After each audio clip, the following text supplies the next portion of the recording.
Hello everyone, welcome once again in my YouTube channel in AK career academy. तो देखिए, अभी हम लोग क्लास 10 के केमिस्ट्री को पढ़ रहे हैं, जिसमें आपको तीसरा चैप्टर पढ़ाया जा रहा है धातु और अधातु, यानी मेटल एंड नॉन मेटल। और इसमें पिछले वीडियो में हम आपको धातु कर्म के बारे में समझाए थे। धातु कर्म क्या होता है, उसके अंतर्गत ये चारों क्रियाएं करी जाती है, 4 चरण उसमें शामिल है। ये चारों में क्या क्या किया जाता है ये हम समझाए थे। और इसमें एक जो स्टेप है, इसका सबसे पहला स्टेप अयस्कों का सांद्रण, ये क्या होता है, इसके लिए एक अलग वीडियो हम बनाए थे। अयस्कों का सांद्रण क्या है, उसके लिए कौन कौन से विधियों का यूज किया जाता है। अगर आप वो वीडियो नहीं देखें तो इस वीडियो के डिस्क्रिप्शन में उसका लिंक है, आप वहां से देख सकते हैं। और आज के क्लास में धातु कर्म के दूसरे चरण को हम लोग समझने वाले हैं। और दूसरा चरण क्या है, सांद्रित अयस्कों को धातु के ऑक्साइड के रूप में बदलना। तो इस चीज को हम समझेंगे, लेकिन थोड़ा सा धातु कर्म पे हम फोकस करेंगे। उसके बाद हम अपने मेन टॉपिक पे आएंगे, सांद्रित अयस्क को धातु के ऑक्साइड के रूप में कैसे परिवर्तित किया जाए। लेकिन धातु कर्म के बारे में थोड़ा सा जानिए। देखिए, धातु कर्म का मतलब होता है कि जब जमीन के सतह के अंदर से जो अयस्क हम प्राप्त किए रहते हैं, उस अयस्क से धातु को निष्कर्षित करना और उसके शोधन करने की समस्त क्रिया को धातु कर्म कहा जाता है।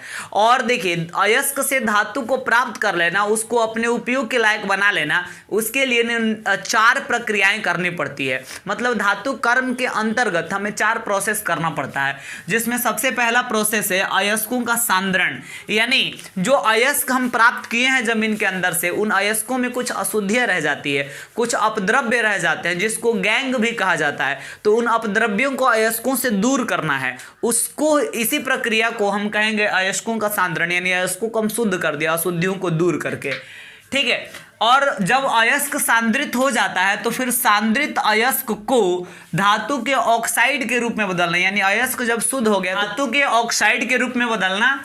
अब देखिए, तो इस टॉपिक को आज हम लोग समझने वाले हैं। तो यहाँ पे थोड़ा सा केयर कीजिएगा। होता क्या है कि जब मतलब अयस्क का सांद्रण कर लेते हैं तो उसको ऑक्साइड के रूप में क्यों बदलना होता है, धातु के ऑक्साइड के रूप में। तो आपको हम बता दें कि अयस्क जो होता है ना, सबसे पहली चीज की बहुत सारे प्रकार का हो सकता है। जनरली अयस्क 3 प्रकार का सामान्यता होता है, लेकिन बहुत सारे प्रकार का हो सकता है। एक होता है जिसको हम बोलते हैं ऑक्साइड अयस्क, एक होता है ऑक्साइड अयस्क, दूसरा होता है कार्बोनेट अयस्क, कार्बोनेट अयस्क, और फिर तीसरा होता है सल्फाइड अयस्क। तो समझिएगा, यहाँ पे होता क्या है कि मतलब कार्बोनेट अयस्क और सल्फाइड अयस्क के कंपैरिजन में, मतलब मान लीजिए कि कार्बोनेट अयस्क है, उससे हमें धातु को प्राप्त करना है, सल्फाइड अयस्क है, उससे धातु को प्राप्त करना है। तो इसके तुलना में अगर मतलब इसको कार्बोनेट अयस्क है या ऑक्साइड अयस्क है या सल्फाइड अयस्क है, इससे अगर धातु को प्राप्त करना है तो बड़ा मुश्किल है धातु प्राप्त करना। अगर इसको आप आसान करना चाहते हैं धातु की प्राप्ति, तो आपको करना क्या पड़ेगा कि इसको पहले, मतलब इस अयस्क को पहले धातु के ऑक्साइड में परिवर्तित कर देना पड़ेगा। और वो जब धातु के ऑक्साइड में बदल जाएगा, तब जाकर उस धातु के ऑक्साइड से आप धातु को प्राप्त कर पाएंगे। यानी धातु को प्राप्त करना ज्यादा आसान बन पाएगा। यानी पहले अयस्कों को धातु के ऑक्साइड के रूप में बदलना पड़ेगा। तो देखिए, अयस्क भी अलग अलग प्रकार के हैं। तो अलग अलग प्रकार के अयस्कों के लिए अलग अलग प्रकार की प्रक्रियाएं अपनाई जाती है, ताकि उस प्रक्रिया को अपनाकर उसको धातु के ऑक्साइड के रूप में परिवर्तित किया जा सके। और इसके लिए जनरली 2 प्रक्रियाएं की जाती है, जिसमें एक प्रक्रिया है निस्तापन, यानी कैल्कुलेशन, और फिर दूसरा प्रक्रिया जो है यह है वर्जन, यानी रोस्टिंग जो होता है। तो देखिए, निस्तापन की अगर हम बात करेंगे तो ये कैसी प्रोसेस है, और इसमें इस प्रोसेस के द्वारा किस प्रकार अयस्कों से धातु का ऑक्साइड प्राप्त किया जाता है। तो इसमें सबसे पहली चीज ये है कि जो निस्तापन की प्रक्रिया है, इस प्रक्रिया में जो भी अयस्क होता है उसको ऑक्सीजन के अनुपस्थिति में गर्म किया जाता है। यानी इस प्रक्रिया में अयस्कों को ऑक्सीजन जब नहीं रहेगा ना, ऑक्सीजन के उपस्थिति में नहीं बल्कि ऑक्सीजन के अनुपस्थिति में, उसके ऑब्सेंस में उसको गर्म किया जाता है, हीट किया जाता है, ठीक है। और आप खुद से सोचिए कि ऑक्सीजन के अनुपस्थिति में गर्म क्यों किया जाएगा, अनुपस्थिति में, क्योंकि और ये इसका रीजन अभी आपको पता चलेगा, क्योंकि ये जो निस्तापन की प्रक्रिया है ये ऑक्साइड और कार्बोनेट अयस्कों के लिए प्रयुक्त होती है। यानी जो ऑक्साइड अयस्क है, ये ऑक्साइड अयस्क और ये कार्बोनेट अयस्क, ये दोनों के लिए प्रयुक्त होता है। तो चूंकि ऑक्साइड में भी ऑक्सीजन ऑलरेडी उपस्थित है, ऑक्साइड अयस्क है यानी इसमें ऑक्सीजन तो उपस्थित रहेगा ही। कार्बोनेट अयस्क, तो कार्बोनेट का मतलब CO3 होता है, तो इसमें भी ऑक्सीजन उपस्थित है। तो ये तो अयस्कों में ऑक्सीजन उपस्थित है, तो इसको गर्म करने के लिए ऑक्सीजन जरूरी नहीं है, इसको ऑक्सीजन के अनुपस्थिति में गर्म करके और इसका निस्तापन किया जाता है, यानी इसको धातु के ऑक्साइड के रूप में परिवर्तित किया जाता है। ठीक है, तो आपको हम एग्जाम्पल जैसे देंगे तब पूरा क्लियर होगा। मान लीजिए कि हम बात करते हैं एल्यूमिनियम का जो अयस्क है, जिसको हम बॉक्साइट कहते हैं। एल्यूमिनियम का अयस्क बॉक्साइट है, उसका सूत्र होता है Al2O3 × 2H2O, ये बॉक्साइट है और ये एल्यूमिनियम का अयस्क है। तो देखिए एल्यूमिनियम के अयस्क को अगर आप चाहते हैं कि इससे एल्यूमिनियम के ऑक्साइड में इसको परिवर्तित कर दे, तो वास्तव में ये ऑक्साइड अयस्क है। कैसा अयस्क है? ऑक्साइड अयस्क। और इस ऑक्साइड अयस्क को परिवर्तित करना है धातु के ऑक्साइड में, तो इसके लिए निस्तापन करना पड़ेगा, क्योंकि ऑक्साइड अयस्क के लिए और कार्बोनेट अयस्क के लिए निस्तापन करना पड़ता है। निस्तापन का मतलब कि ऑक्सीजन के अनुपस्थिति में गर्म करना है। इसको गर्म तो करना है लेकिन ऑक्सीजन नहीं चाहिए इसके साथ गर्म करने के लिए। यहाँ एरो मार्क के ऊपर निस्तापन लिख दिए, इसका मतलब यही समझा जाएगा कि भाई ऑक्सीजन की अनुपस्थिति में गर्म हुआ है। तो इससे होगा क्या कि ये जो Al2O3 है यानी एल्यूमिनियम का जो ऑक्साइड है अलग हो जाएगा और इसमें मिला हुआ जो जल के कण है ये यहाँ से अलग हो जाएगा। तो इस प्रकार एल्यूमिनियम का ऑक्साइड प्राप्त हो जाएगा। ठीक है, तो धातु के ऑक्साइड को प्राप्त करने के लिए निस्तापन का प्रक्रिया किया गया। एक और एग्जांपल समझिए, मान लीजिए कैल्शियम कार्बोनेट है CaCO3, तो ये कार्बोनेट अयस्क है। कैल्शियम एक धातु है और उसका कार्बोनेट अयस्क है, तो कार्बोनेट अयस्क का भी निस्तापन ही किया जाता है, इसका भी निस्तापन करते हैं।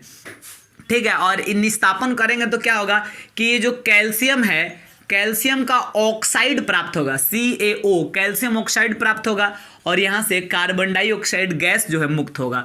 तो आपको तो हम ये पहला चैप्टर जब पढ़ा रहे थे वियोजन अभिक्रिया, वहीं पे बताए थे कि जब कैल्शियम कार्बोनेट को गर्म किया जाता है तो वो कैल्शियम ऑक्साइड और कार्बन डाइऑक्साइड में विघटित हो जाता है, इसी को वियोजन अभिक्रिया कहते हैं। आपको हम समझाए थे एग्जाम्पल के तौर पे, लेकिन वास्तव में यहाँ पे यही निस्तापन में एग्जाम्पल आ गया। ये कार्बोनेट अयस्क है वास्तव में, और जब इसको ऑक्सीजन की अनुपस्थिति में गर्म किया जाता है तो ये कैल्शियम ऑक्साइड में बदल जाता है और कार्बन डाइऑक्साइड गैस मुक्त होता है। तो इस प्रकार धातु का ऑक्साइड प्राप्त होता है। ठीक है, अब देखिए धातु के ऑक्साइड प्राप्त करने के लिए भर्जन की प्रक्रिया भी करनी पड़ती है, और भर्जन की प्रक्रिया सल्फाइड अयस्कों के लिए किया जाता है। तो देखिए सल्फाइड अयस्क में ऑक्सीजन की मात्रा नहीं होता है, इसलिए इसको ऑक्सीजन की उपस्थिति में गर्म करना पड़ेगा। आप खुद से सोचिए कि भाई भर्जन एक ऐसी प्रक्रिया है जो सल्फाइड अयस्कों के लिए प्रयुक्त होती है। सल्फाइड अयस्क में ऑक्सीजन तो होगा नहीं, लेकिन आपको धातु का ऑक्साइड बनाना है, तो ऑक्साइड बनाना है तो भाई उसमें तो ऑक्सीजन जोड़ना पड़ेगा, इसका मतलब इसको ऑक्सीजन के उपस्थिति में गर्म करना पड़ेगा। तो यहां पे हम लिखे हैं कि इस प्रक्रिया में अयस्कों को ऑक्सीजन के उपस्थिति में गर्म किया जाता है और यह सल्फाइड अयस्कों के लिए प्रयुक्त होता है। आपको हम एग्जांपल देते हैं। देखिए मान लीजिए कि एक एग्जांपल देते हैं आपको, जिंक सल्फाइड है, ये जिंक का एक अयस्क है। तो जब जिंक सल्फाइड का भर्जन किया जाएगा, भर्जन करने का मतलब कि इसको ऑक्सीजन के उपस्थिति में गर्म करना पड़ेगा, तो इसके फलस्वरूप होगा क्या, जिंक ऑक्साइड का निर्माण होगा, यानी जिंक धातु का ऑक्साइड बन जाएगा और यहां से सल्फर डाइऑक्साइड गैस मुक्त होगा। हालांकि ये समीकरण संतुलित नहीं है, आप चाहें तो इसको संतुलित कर सकते हैं। देखिए यहाँ पे ऑक्सीजन का 2 और एक 3 परमाणु है, लेकिन इधर 2 ही परमाणु है, तो आपको इधर भी मतलब दोनों तरफ ऑक्सीजन इक्वल करना है। मान लीजिए कि यहाँ पे हम 2 लगा दिए तो ऑक्सीजन 2 और 2 4 हो गया, लेकिन जिंक का बढ़ के 2 हो गया, तो यहाँ भी 2 लगाइए। तो अब यहाँ जैसे 2 लगाए तो क्या हुआ, जिंक का तो 2 हुआ लेकिन सल्फर का भी 2 हो गया, तो यहाँ भी 2 लगा दीजिए तो सल्फर का 2। तो अब देखिए जिंक का 2, इधर भी जिंक का 2, सल्फर का 2, इधर भी सल्फर का 2। अब ऑक्सीजन की ही बात बच रहा है, तो ऑक्सीजन का इस साइड देखिए कितना परमाणु है, 2 और ये 2 दूना 4, तो 4 और 2 6, तो यहाँ भी 6 बनाने के लिए यहाँ 3 लगाना पड़ेगा, तब जाके ये संतुलित हो। हालांकि संतुलित रासायनिक समीकरण यहाँ उतना आवश्यक नहीं, आपको बस कॉन्सेप्ट समझना है कि ये सल्फाइड अयस्क था, इसलिए इसको ऑक्सीजन की उपस्थिति में गर्म किया, यानी इसका भर्जन किया गया। ठीक है, और उसके फलस्वरूप धातु का ऑक्साइड प्राप्त हुआ और सल्फर डाइऑक्साइड गैस मुक्त हुआ। ठीक है, एक और एग्जांपल आपको देते हैं। जैसे मान लीजिए कि लेड सल्फाइड है, जैसे ये PbS, ये लेड का अयस्क है। चूंकि ये भी सल्फाइड अयस्क है तो इसको भी ऑक्सीजन की उपस्थिति में गर्म करना पड़ेगा, यानी इसका भी वर्जन करना पड़ेगा। तो इससे क्या होगा कि 2PbO, यानी ये लेड ऑक्साइड जो होता है, यानी इस धातु के ऑक्साइड की प्राप्ति होगा और सल्फर डाइऑक्साइड गैस यहाँ से भी मुक्त होगा। तो इस प्रकार सल्फाइड अयस्कों का वर्जन करना पड़ता है ताकि धातु का ऑक्साइड प्राप्त हो सके, और ऑक्साइड और कार्बोनेट अयस्क का निस्तापन करना पड़ता है ताकि धातु का ऑक्साइड प्राप्त हो सके।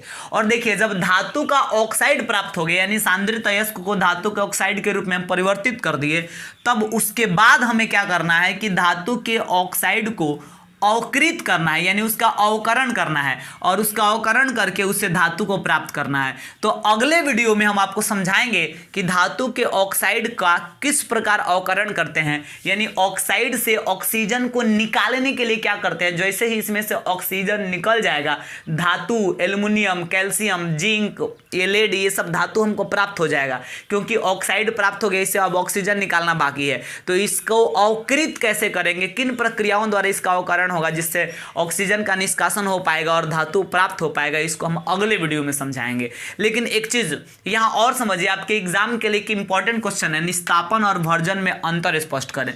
तो आप दो अंतर आसानी से लिख सकते हैं। आप ऐसे लिख सकते हैं कि निस्तापन की प्रक्रिया, निस्तापन की जो प्रक्रिया है, इसमें अयस्कों को ऑक्सीजन की उपस्थिति में गर्म किया जाता है, बल्कि भर्जन में अयस्कों को ऑक्सीजन की उपस्थिति में गर्म किया जाता है। निस्तापन की प्रक्रिया ऑक्साइड और कार्बोनेट अयस्कों के लिए प्रयुक्त होती है, जबकि भर्जन की प्रक्रिया सल्फाइड अयस्कों के लिए प्रयुक्त होती है। आप ऐसे दो अंतर इसमें आसानी से लिख सकते हैं।